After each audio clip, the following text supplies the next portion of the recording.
Buenas tardes. Me llamo Iris Fernández, soy licenciada en educación, trabajo sobre todo en informática educativa y hoy voy a hablarles sobre accesibilidad web. Tal vez la primera aclaración podría ser qué tiene en común o qué tendría que ver, digamos, la accesibilidad web con el software libre. ¿Por qué propuse esta charla en el marco del FLISOL? La accesibilidad web es un conjunto de características que tiene que tener el contenido que uno sube a la web. Y ese contenido lo podemos desarrollar en distintos programas. Pero básicamente, como para respetar la accesibilidad hace falta utilizar y conocer los lenguajes de maquetado, HTML y CSS, Cascade Style Sheet, o sea, hojas de estilo en cascada, que son lenguajes abiertos que se utilizan para la web y que podemos visualizar en cualquier sitio web que visitamos, ¿no? Utilizando las opciones del navegador podemos ver el código.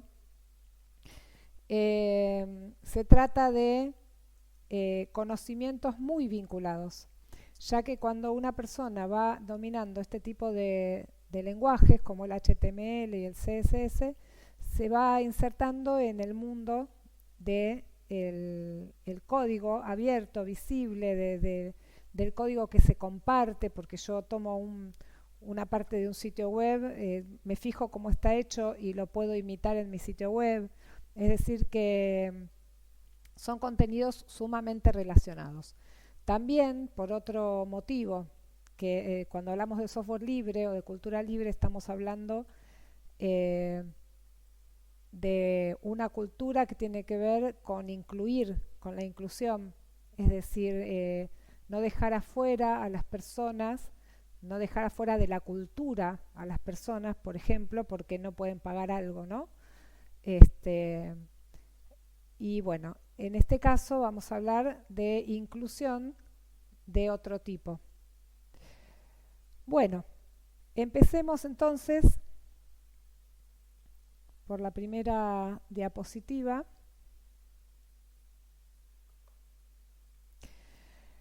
Que tiene que ver con una pregunta que yo hago siempre cuando, por ejemplo, doy clases de accesibilidad, de usabilidad. En general son personas que tienen un sitio web las que se interesan por este tema, ¿no? Y entonces yo pregunto quiénes querés que accedan al contenido de tu sitio web. Y en general la respuesta es todos. Pero bueno, siempre cuento que hubo, por ejemplo, un filósofo que se llamaba Comenius, que hablaba de que hay que enseñarle todo a todos. Es una persona fundamental en la historia de la educación. Sin embargo, cuando él decía que había que enseñarle todo a todos, ni existía todo el conocimiento que existe ahora, ni ese segundo todos incluía, por ejemplo, en aquel momento a las mujeres. Es decir, que cuando decimos la palabra todo o todos, tenemos que aclarar a qué nos referimos, porque tú todos puede ser muy diferente a mí todos. Entonces vamos a pensar en a qué todos y todas y todes nos referimos cuando hablamos de quiénes pueden acceder al sitio web que uno crea. Cuando hablamos de accesibilidad, estamos hablando de un todos, un todas, un todes, que incluye personas con cualquier dispositivo, es decir, con celular, con tablet, computadoras antiguas, computadoras nuevas, computadoras chiquitas, gente con buena o con mala conexión, con un Wi-Fi de altísima calidad o con el 3G del celular en algunas zonas alejadas, con pocos o con muchos conocimientos de informática y fundamentalmente con alguna discapacidad o limitación temporal o permanente. Es decir, no estamos hablando de hacer sitios web para discapacitados, que esa es una frase que se escucha a veces. No, estamos hablando de hacer sitios web que no dejen a nadie afuera, ni por el dispositivo, ni por la conexión, ni por su nivel cultural, y tampoco principalmente por tener alguna discapacidad. Bueno, yo planteo siempre este acertijo que dice: un hombre vive en el 10º piso de un edificio. Cada día, al tomar el ascensor, toma el ascensor hasta la planta baja para dirigirse al trabajo o ir de compras. Cuando regresa, siempre sube en el ascensor hasta el 7º piso y luego por la escalera los restantes 3 pisos hasta su departamento en el 10º. ¿Por qué lo hace? Bueno, en general me dicen, ¿por qué no anda el ascensor? No, sí, el ascensor anda, llega hasta el piso 10 también, porque él a la mañana toma el ascensor en el piso 10. Bueno, hay siempre varias hipótesis. La respuesta correcta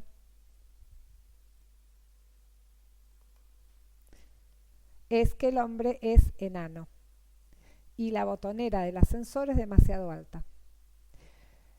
Cuando diseñamos dispositivos, diseñamos un ascensor, diseñamos una puerta, diseñamos un sitio web o un objeto, siempre tenemos que pensar en ese todos del que yo hablaba al principio, ¿no?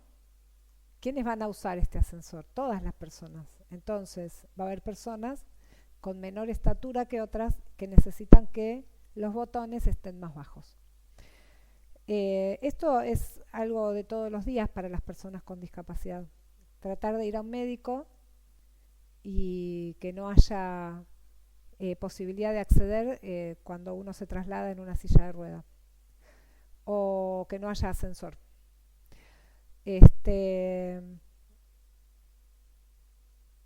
Entonces, cuando diseñamos, en nuestro caso, sitios web, tenemos que pensar que lo podemos hacer bien o mal. Lo podemos hacer para todas las personas o lo podemos hacer generando barreras de acceso. En cuanto a las personas con discapacidad, existen lo que se llaman modelos. En la antigua Grecia, por ejemplo, cuando nacía una persona que tenía alguna deformidad, se lo mataba, se lo tiraba por el monte Taigeto, porque no cumplía con los estándares o de belleza o no servía para ir a la guerra. Entonces, directamente se los tiraba por el monte Taigeto. En la antigua Roma también había acciones similares, o había también una parte de la población en algún otro momento que se dedicaba a mendigar. Y ahí hasta se podía ver como una ventaja tener una discapacidad, porque el mendigo que tenía una discapacidad por ahí recibía más limosnas. En la Revolución Industrial, por primera vez empezaron a considerarse las personas en cuanto a la productividad. Es decir, empezaron a llenarse de industrias los distintos países, y las industrias necesitaban obreros. Cuando una persona no servía para estar sentada 8 horas manejando esas máquinas, era una persona improductiva y por lo tanto se lo iba excluyendo de la sociedad. A las personas se les empezó a llamar discapacitadas en esa época, en la época de la Revolución Industrial, porque no estaban capacitadas para el trabajo. Y entonces surgieron en esa época las primeras instituciones de encierro. En esa época surgen también, aparte de estos, por ejemplo, manicomios, surgen hospitales en donde a la gente se la interna para curarla, digamos, Y también surge la escuela. En la Revolución Industrial surgen varias instituciones de encierro, esas en las que uno ingresa pero no puede salir libremente.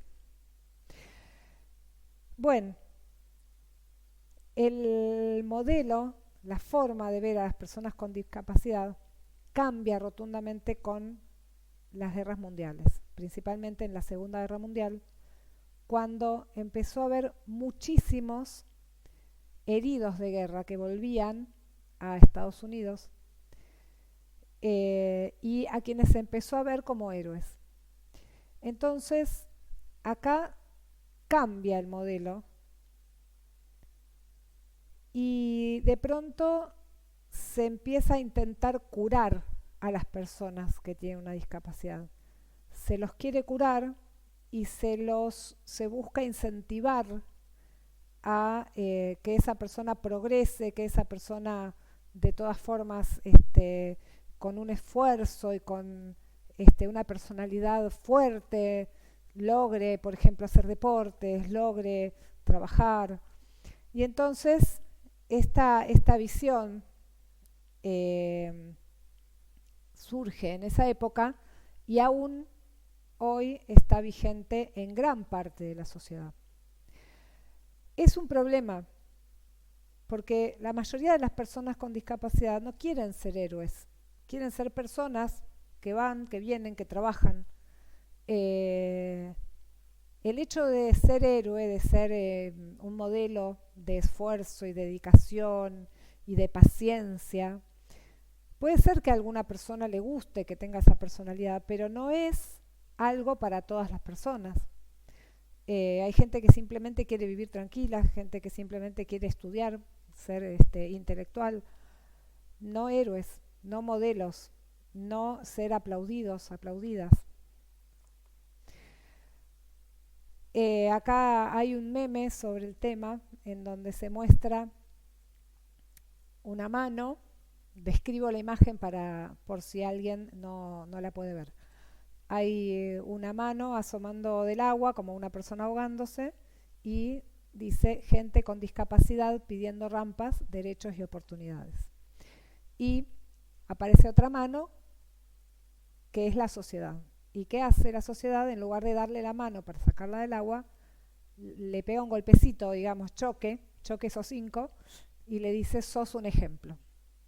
Y en el último cuadrito se ve que la persona se ahoga.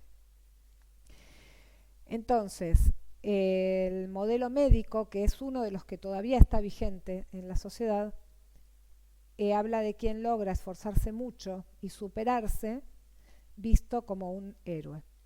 Tenemos que tratar de erradicar esta visión, porque no le hace nada bien a nadie, ¿no? Que se le diga, te tenés que esforzar, dale, mirá como el otro puede. Cada persona es un mundo y hay gente que necesita lo contrario, que se lo hagamos fácil. Actualmente, lo que empieza cada vez más a tomar vigencia y se busca que crezca es el modelo social, que habla de que es la sociedad la que genera las barreras. Es decir, si tenemos veredas y no tenemos rampas, la sociedad está creando esos cordones que son barreras para la discapacidad. Pongamos rampas en las esquinas y entonces estamos eliminando una barrera. Acá hay una viñeta, bueno, que es muy conocida, en donde 3 chicos tratan de ver un partido de fútbol, subidos a una cajita cada uno, y el más peticito no lo puede ver porque hay una verja, ¿no? Una pared. En la segunda viñeta se ve que el chico más alto le da uno de los cajoncitos al más petizo y entonces los 3 pueden ver. Eso sería el concepto de inclusión. Pero en el tercero se elimina la barrera, que a eso apunta el modelo social de discapacidad. Ya no está más esa pared que no nos deja ver, sino que se lo reemplazó por una reja. A esto tenemos que apuntar cuando diseñamos sitios web, a no ser nosotros quienes generamos las barreras. Entonces, hablar de accesibilidad web es hablar de un acceso universal a la web, independientemente del tipo de hardware, software, infraestructura de red, idioma, cultura, localización geográfica y capacidades de los usuarios. ¿A quiénes beneficia la accesibilidad web? Cuando hacemos los sitios web cumpliendo los estándares, porque eso es nada más y nada menos que hacer un sitio accesible, cumplir con los estándares, beneficiamos a personas con ceguera total, con visión en túnel, es decir, personas que ven prácticamente un punto o un sector en el medio de la pantalla, daltonismo, que como saben son personas que ven hasta cierto color y el resto los confunden. Ceguera del color, hay gente que tiene una característica que algunos colores en particular no los ven, o directamente que ven en blanco y negro. Son pocas personas, pero existen. Discapacidad motriz, leve o severa, gente que tiene movimientos espasmódicos. Todas las personas que tienen ceguera, visión en túnel, necesitan lectores de pantalla, ¿sí? Programas que les leen la pantalla. Y para eso sitios web que sean posibles de leer por un lector automático. En cambio, los que tienen discapacidad motriz, leve o severa, o movimientos espasmódicos, necesitan un sitio web que se pueda navegar a través de barredores de pantalla, por ejemplo. Un software que va opción por opción recorriendo, y ellos, por ejemplo, usan un pulsador en el momento en que pasa el foco por la opción que quieren elegir. Para eso simplemente tiene que funcionar nuestro sitio web con la tecla Tab. Cuando apretamos la tecla Tab, vamos pasando opción por opción si el sitio web está bien hecho. Y eso será lo que les va a permitir a las personas con problemas, con discapacidades motriz, acceder a todas las opciones de la página. Personas sordas que requieren que se subtitulen los videos. Personas sordociegas, es decir, hay gente que es las dos cosas, es sorda y es ciega, necesita un dispositivo especial que ahora les voy a mostrar una foto. Personas con epilepsia fotosensible que tienen ataques de epilepsia cuando hay parpadeo o titila algo en la pantalla, entonces es importante no incluir nada que parpadee, o bueno, en las pautas de en la guía de estándares dice hasta cuántas veces puede parpadear y con qué frecuencia. Y también beneficiamos a una persona que tiene un bebé en brazos, un yeso, alguien a quien no le funciona bien el mouse, personas que tengan conexiones lentas, personas con dispositivos antiguos.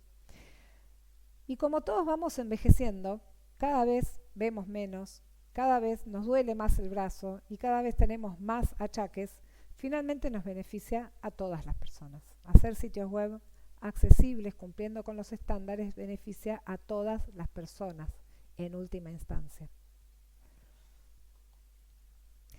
Bueno, ¿cómo utilizan la web las personas con discapacidad? Como les decía, las personas ciegas utilizan lectores de pantallas, programas que les leen la pantalla.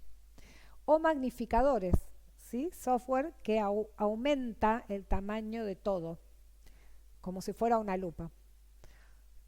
Para eso el sitio web tiene que estar bien hecho. Si está mal hecho, no funciona bien el magnificador tampoco. Una hoja de estilo adaptada a veces utilizan, o sea, con alto contraste, con blanco y negro.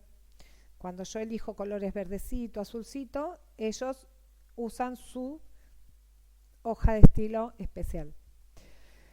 Y otros dispositivos como pulsadores en forma de matriz, sistemas de barrido, vinchas que detectan el movimiento de la cabeza, sistemas de seguimiento ocular. Hay mucha variedad de dispositivos porque hay mucha también variedad de impedimentos, ¿no? Bueno, esta es una línea braille, es la el dispositivo que utilizan las personas sordociegas. Es decir, que como no pueden ver ni pueden escuchar, el contenido les aparece en braille en este dispositivo, línea braille. Bueno, muchas veces cuando planteamos este tema de hacer sitios web accesibles, hay personas que nos contestan, pero yo no tengo, no sé, alguien que está haciendo contenido para una universidad, no tengo estudiantes con discapacidad. O no tengo clientes que sean ciegos, que sean invidentes. No tengo pacientes, puede decir un médico, que se trasladen en una silla de ruedas. Entonces acá la pregunta sería, ¿pero no vas a tener? ¿No será que no se inscribieron a la universidad o que no son tus clientes o que no aparecieron en un consultorio porque no podían acceder? O sea, seamos responsables, sobre todo si estamos subiendo contenido a la web, y tratemos de crear un mundo donde estén invitadas todas las personas. Antes de que aparezca alguien que tiene una dificultad, ya tiene que estar preparado ese lugar para que esa persona pueda entrar, para que se sienta invitada. Entonces, ¿cuándo es el momento de ocuparse de la accesibilidad? Y acá hay dos ejemplos de lo que ocurre muchísimas veces, todo el tiempo, cuando no se ocupan de la accesibilidad desde el momento cero. Fíjense que hay una rampa, hay dos fotos, hay una foto de una rampa en un edificio que evidentemente se agregó después y que si una persona sube por esa rampa queda atrapada entre la puerta y la pared, no puede entrar porque la puerta se abre para el mismo lado que donde está la rampa. Y en la segunda imagen hay una rampa en una esquina, pero inmediatamente unos metros más adelante hay un cordón que no tiene rampa. Estos son ejemplos que duelen mucho porque son dos casos en los cuales existió una ley que indicó que hay que poner una rampa en un edificio o en una esquina. Esa ley representa muchísimo trabajo de muchísimas personas, pero además para hacer esas rampas se utilizó dinero, se utilizaron recursos del Estado o de los privados y se hizo mal. Tanta gente moviéndose para que sea accesible las veredas o los edificios, tanto recurso utilizado y se hacen las cosas mal. Bueno, y tratemos de evitar hacer eso y tratemos de ocuparnos de la accesibilidad desde el momento cero de nuestros proyectos. ¿Cómo hacemos? Bueno, tenemos que estudiarnos un poquitito las pautas. Las pautas nos indican qué tiene que tener el contenido que se sube a la web. Estas pautas las determina el consorcio de la WWW, que es un conjunto de empresas, una asociación mundial de empresas que dictan los estándares y los van actualizando. Ahora está por salir este año una versión nueva. Pero básicamente lo que tenemos que hacer es cumplir 4 principios en el sitio completo, no en una parte nada más, sino en todo el sitio. El primer principio es que sea perceptible. Todo el contenido de mi sitio web se debe poder percibir. Percibir significa ver, escuchar, leer, ¿sí? Entonces vamos a ocuparnos de que si ponemos una imagen tenga texto alternativo para que las personas invidentes escuchen el texto alternativo en lugar de ver la imagen. Operable. El sitio completo se debe poder utilizar. Cualquier persona tiene que poder utilizar el sitio completo. Si tenemos un sitio web de comercio electrónico, se tiene que poder hacer absolutamente todo, por ejemplo, usando Tab y Enter.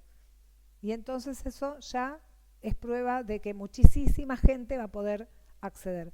pero además tienen que tener la descripción, los artículos de, de qué se trata, ¿no? Cuando hay una foto, una descripción detallada, como para que la persona que accede y escucha pueda recibir la misma información que la que ve la foto. Bien, comprensible. El lenguaje con el que está hecho el sitio web tiene que ser simple, tiene que tener ayudas, mensajes de error claros. ¿Cuántas veces estamos tratando de llenar un formulario y no podemos porque no entendemos en qué nos estamos equivocando? ¿No? Muchísimas veces estamos tratando de llenar un formulario y cuando vamos a poner enviar no se manda el formulario y uno busca de dónde está el error, dónde me equivoqué, y no está explicitado o está dicho pero en un lenguaje que no se comprende. O por ejemplo dice ponga bien el DNI, y yo lo estoy poniendo bien, pero bueno, hay que ponerlo sin puntos. Pero ¿dónde explica que hay que ponerlo sin puntos? Bueno, ejemplos de eso hay muchísimos. Y robusto, que sea compatible con herramientas de usuario actuales y futuras. Cuando se cumplen todos los estándares, se cumple con esta característica de compatibilidad.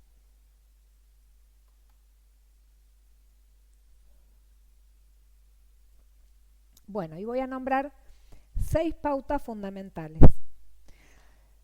El primero, todas las imágenes que incluimos en el sitio web tienen que tener texto alternativo acorde a la función, ¿sí? Si yo tengo una imagen que muestra una propiedad porque tengo una inmobiliaria, en esa imagen tiene que decir, por ejemplo, foto de la casa con el techo a 2 aguas, las paredes de tal cosa, bueno, una descripción de la casa que sea útil para vender la casa, si es un sitio web de una inmobiliaria. En cambio, la misma foto de la casa, si es una foto ilustrativa, porque estamos poniendo esa foto al lado de un cuento, tal vez pueda decir algo un poquito más poético. O si tiene un link, un enlace, en lugar de poner la descripción de lo que se ve en la imagen, ponemos ir al sitio tal, como para que la persona invidente que va a escuchar la descripción sepa que haciendo clic en esa imagen va a ir a otro lugar. Bien, contraste de colores chequeado con una herramienta. Hay varios programas que nos dicen, si ponemos el color de frente y el color de fondo, si el contraste es suficiente. No alcanza con que yo lo vea bien, lo tiene que ver bien cualquier persona. No usar un color para transmitir información, ¿sí? No decir, por ejemplo, todos los productos que están marcados en rojo están sin stock. No, porque la persona que no ve ese color no se entera, y menos la persona que no ve nada, que escucha nada más. Tiene que estar además el cartelito que diga sin stock. Los enlaces tienen que tener sentido. Volvemos al ejemplo, a lo que les decía de la tecla Tab. Cuando yo aprieto la tecla Tab, ven que va el foco va cambiando de un enlace a otro. Entonces la persona invidente, cuando pulsa la tecla Tab, escucha lo que dice el link. Si yo en el enlace, yo pongo haga clic aquí para tal cosa, aquí para tal otra, lo que va a escuchar la persona invidente es aquí, aquí, aquí, aquí, no le sirve. El enlace tiene que decir a dónde va. Ay, perdón, me faltaba uno. Se deben utilizar etiquetas de HTML que estructuren la información, es decir, el encabezado lo voy a poner utilizando la etiqueta H1. El subtítulo lo voy a poner con H2. Si tengo otro subtítulo, de nuevo con H2. Y después el párrafo con la letra P de párrafo. ¿Por qué? Porque una persona que utiliza ayudas puede llegar a necesitar escuchar solamente los títulos. Entonces, ¿cómo sabe el sitio web o el lector de pantalla cuáles son los títulos? Porque en el lenguaje de marcado le estamos diciendo este es un título. Entonces, si alguien utiliza para poner la letra más grande H1 en un párrafo, la persona invidente va a tener que escuchar todo el párrafo, cuando lo que quería era escuchar los títulos nada más. Entonces es muy importante que respetemos la parte semántica del lenguaje de marcado. El H1 solamente para encabezado, el H2 solamente para subtítulo, la P solamente para párrafos, la UL para las listas sin números. Es decir, respetemos las etiquetas de acuerdo a su función. Eso le permite al software hacer lo que el usuario quiera. Separación del contenido y el formato mediante hojas de estilo. Todo lo que sea contenido va en la página HTML y todo lo que sea formato va en la hoja de estilo, separado. ¿Para qué? Para que una persona pueda tener una hoja de estilo personalizada de acuerdo a lo que necesita. Por ejemplo, letra muy grande o contraste muy alto. Bueno, entonces el texto alternativo, como les decía, que tiene que ser acorde a la función, y en algunas imágenes, si hay un organigrama o una línea de tiempo, tiene que tener una descripción larga, long desk. Y acá está el ejemplo con la viñeta que yo puse al principio. Long desk igual comilla y ahí describo con un texto más largo de qué se trata la viñeta. ¿Sí? Dice, las personas con discapacidad hundidas en el agua piden que se los salve extendiendo la mano, pero la sociedad le choca a los 5 diciendo que son héroes dejándolos hundir en el agua. De esta manera, con la descripción larga, una persona no se queda fuera del contenido de la imagen, que justamente en el caso de una viñeta, en el caso de un organigrama o de una línea de tiempo, es fundamental que quien está visitando ese sitio acceda al contenido del gráfico. Contraste de colores. Fíjense, acá hay un ejemplo de un sitio web de la obra social OSDE y el chequeador de colores de WCAG.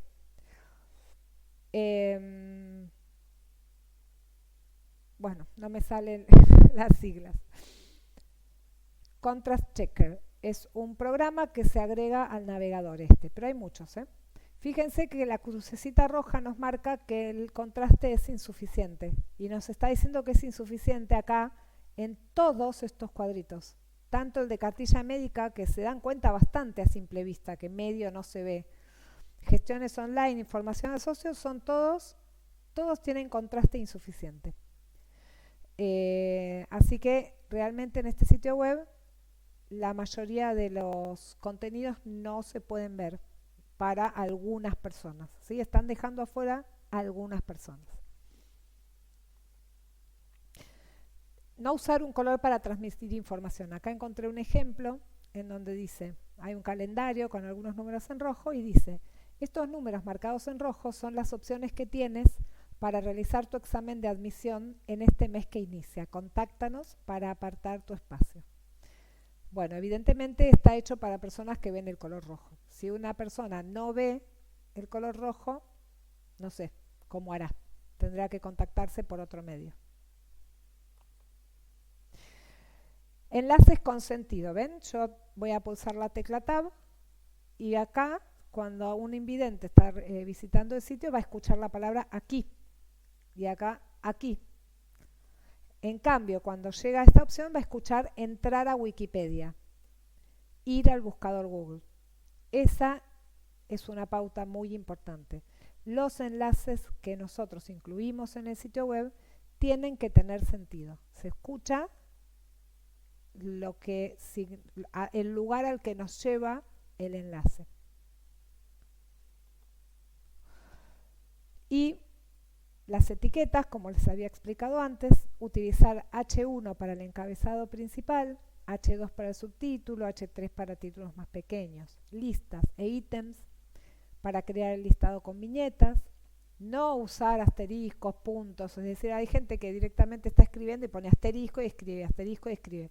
Está bien, eso es más cómodo para el que escribe, pero la semántica del sitio, es decir, cuando un lector de pantalla busca una lista, no va a registrar eso como una lista. ¿Sí? Es solamente un asterisco. Utilizar tablas únicamente cuando el contenido se organiza en filas y columnas y no para recuadrar. Hay gente, porque esto era algo que ocurría antiguamente, incluso hay programas todavía que no traen la opción de recuadrar y entonces los usuarios y las usuarias utilizan tablas para ponerle un recuadro a una parte del texto. Bueno, eso en la web no hay que hacerlo, hay que utilizar un div y ponerle un borde. A ver, acá se ve el ejemplo del código, ¿sí? Div class, div id encabezado, y está el encabezado de las diapositivas que estoy mostrando. Div class contenido diapo, y está la parte del contenido, 6 pautas fundamentales. Bueno.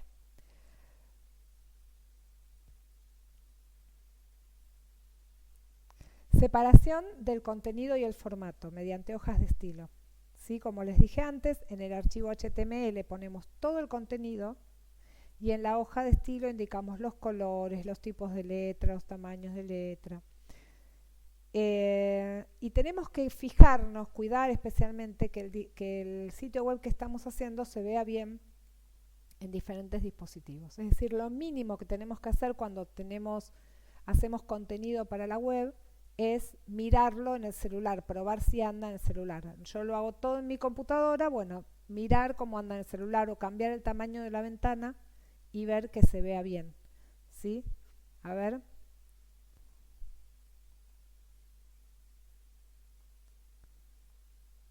Corremos el borde y se sigue viendo todo el contenido, ¿no? No se corta. Cuando llego a determinado tamaño, pasa al formato de celular. Así es como tiene que ocurrir.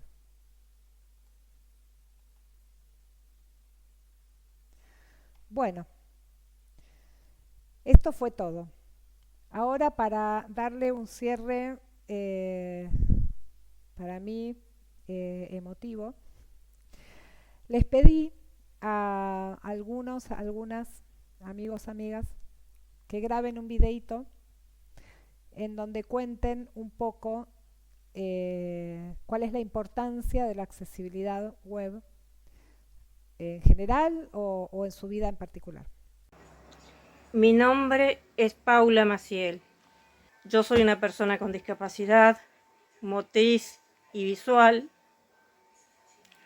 Soy profesora de una asignatura que tiene que ver con estudios sociales de la tecnología y específicamente me dedico a trabajar el tema de tecnologías para la inclusión entre esas cuestiones, accesibilidad, y me pareció interesante contar que, por ejemplo, la web nos sirve a las personas con discapacidad para vernos reflejados en otras personas y que las personas sin discapacidad puedan a veces enterarse de que existimos usuarios con discapacidad con relación a la web y preguntarse cuáles son las barreras que se están creando al diseñar sin pensar que estas personas que también usan la web existimos y necesitamos algunos estándares, adaptaciones, recaudos. Buenos días a todas y a todos. Me llamo Rafa Reollo y soy técnico en informática de gestión, aunque me dedico a la gestión de las emociones y al crecimiento personal de las personas con discapacidad. Quisiera transmitiros que en un mundo lleno de barreras arquitectónicas y actitudinales, muchas veces la telemática es la única puerta con el exterior para muchas personas con discapacidad. Y eso significa que los que diseñáis hardware y software debéis de conocer y entender qué necesitan las personas con diversidad funcional y cómo lo necesitan. Y no basta con adaptar lo que ya existe. Lo más importante es diseñar las cosas para que puedan ser usadas por todas las personas sin importar su diversidad de hacer o de entender las cosas. En ese sentido, la usabilidad y el diseño para todos son dos conceptos que van de la mano para conseguir que los entornos, los productos, los servicios y los sistemas puedan ser utilizados por el mayor número de personas.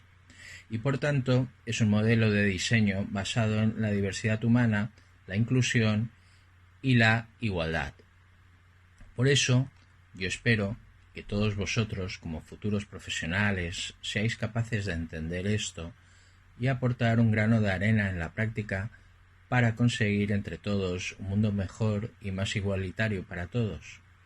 Muchas gracias por vuestra atención y un abrazo desde Barcelona. La accesibilidad web no es solamente un conjunto de técnicas para mejorar la accesibilidad de una página o un sitio web. ¿Por qué? Porque el tema es para qué lo hacemos. Al ir ahondando y descubriendo para qué realmente lo hacemos, vamos descubriendo realidades distintas y nos ayuda en nuestra empatía, en ponernos en los zapatos del otro. Y finalmente descubrimos que no es que lo estamos haciendo para otro, sino que lo estemos haciendo para todos, incluyéndonos. ¿Sí? Aparte, abarca tantos temas distintos. O sea, a medida que nos metemos en accesibilidad web, descubrimos cuán relacionado está con el tema del derecho al acceso a la información, el tema de la participación ciudadana, el tema del software libre, que aporta muchísimo a la accesibilidad web, el tema de la lectura fácil. Hay tantos temas que toca, colabora y recibe información que la verdad para mí es fascinante. Bueno, muchísimas gracias, Paula, Rafa, Claudio, son tres de mis referentes, personas de las que aprendo permanentemente sobre el tema. Y bueno, espero que hayamos aportado un granito de arena para tener una web mejor. Y recordemos que hoy más que nunca, con la situación que estamos viviendo, el acceso a la información debe ser considerado como un derecho humano. Muchas gracias.